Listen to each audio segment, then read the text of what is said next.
घटना आहे कल्याणी वायाळची। ती दिसायला खूप साधी होती, पण तिच्या डोळ्यात एक वेगळी चमक होती, जी फक्त स्वप्न बघणाऱ्यांच्या डोळ्यात असते। ती परभणी जिल्ह्यातून सेलू शहरातून छत्रपती संभाजीनगरमध्ये आली होती। बी फार्मसीचं शिक्षण पूर्ण करण्यासाठी तिचं 3रं वर्ष चालू होतं आणि भविष्यात एक उत्तम फार्मासिस्ट होण्याचं स्वप्न तिने पाहिले होतं। कल्याणीचं आयुष्य फारसं ग्लॅमरस नव्हतं, पण ते प्रेमळ होतं। तिला शिक्षणाची ओढ होती, आई बाबांचा अभिमान वाटावा असं काहीतरी करायचं होतं।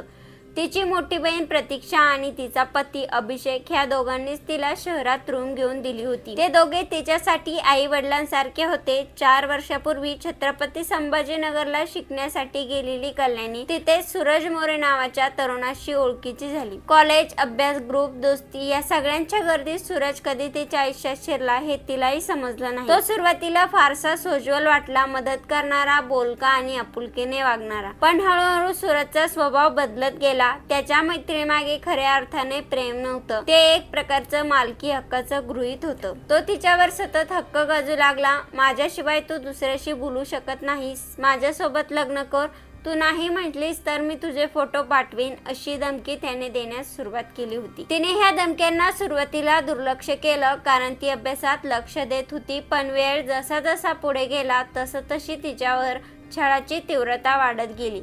सूरजचा रोज फोन येत असे, कधी प्रेमाने, कधी संतापाने, बहुतेक वेळा भीती पसरवणाऱ्या शब्दांनी भरलेल्या। कल्याणीच्या मनात एक वेगळाच गुंता तयार झाला होता। ती घाबरत होती, घरच्यांना काही सांगितलं तर ते तिच्यावर चिडतील किंवा तिच्यावर विश्वास ठेवतील का, समाज काय म्हणेल, आई बाबांना त्रास होईल, हीच चिंता तिला जास्त सतवत होती। काही आठवड्यांपूर्वी ती तिच्या मूळ गावी सावरगावला आली होती। त्यावेळी प्रतीक्षेला जाणवलं की कल्याणीचं हास्य हरवलं। शांतपणे बसणारी, पुस्तकामध्ये गुंतून जाणारी ती मुलगी आता भूतकाळाच्या आठवणीमध्ये हरवत होती। तिच्या डोळ्यात एक पोकळी होती, जणू ती आतून सुकलेली होती। एक दिवस प्रतीक्षाने तिला थेट विचारलं, तुला काही त्रास आहे का ग? तेव्हा कल्याणीने काही वेळ गप्प राहिली आणि मग तिच्या डोळ्यातून अश्रू येऊ लागले। तिने सूरजच्या धमक्यांबद्दल सांगितले। तो म्हणाला, तुझं माझं जे काही आहे ते मी तुझ्या घरच्यांना दाखवीन, फोटो आहेत माझ्याकडे, लग्न कर नाहीतर बघ।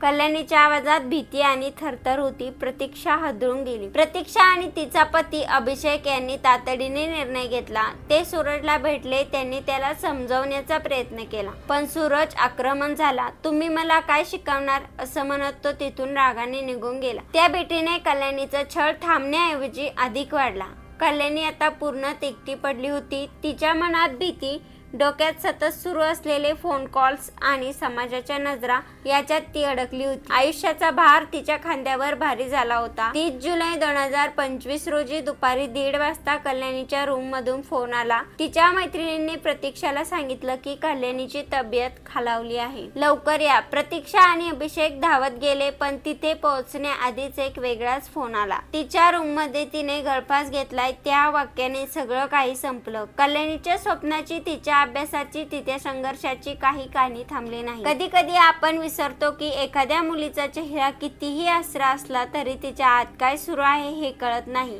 कल्याणीचंही तसंच झालं। एक साधी, शांत, स्वप्न पाहणारी मुलगी, पण तिच्या मनात चालणाऱ्या युद्धाला कोणी ओळखलं नाही। तिच्या आयुष्यात सूरज मोरे म्हणजेच एक छळकऱ्याचं रूप होतं, जो प्रेमाच्या नावाखाली धमक्या देत होता, तिचं आयुष्य नियंत्रणात ठेवण्याचा प्रयत्न करत होता। तिच्या आत्महत्येच्या मागे कुठलीही एकच गोष्ट कारणीभूत नव्हती, ते एकत्रित जखमा होत्या, मनाच्या आत्महत्याच्या आणि एकटेपणाच्या। कल्याणी गेली, पण तिच्या आत्महत्येमागचं खरं कारण केवळ तिचं मरण नव्हे, तर ती काळजी हलवणारी शांत भीती आहे, जी आजही कित्येक मुलींच्या मनात दडून बसलेली असते। आजही समाज ती मुलगी प्रेमात पडली होती असं म्हणून तिचं मरण सहज झटकून टाकेल, पण खरं तर ती प्रेमात नव्हती, ती फक्त मुक्ती शोधत होती। ही घटना ऐकून याविषयी आपल्याला काय वाटतं, आपली प्रतिक्रिया नक्की कळवा। आणि या यूट्यूब चॅनलवरती तुम्ही पहिल्यांदा आला असाल तर चॅनलला सबस्क्राईब करून बेल आयकॉनवरती प्रेस करा आणि अशाच येणाऱ्या नवनवीन व्हिडिओचे नोटिफिकेशन मिळवा। धन्यवाद।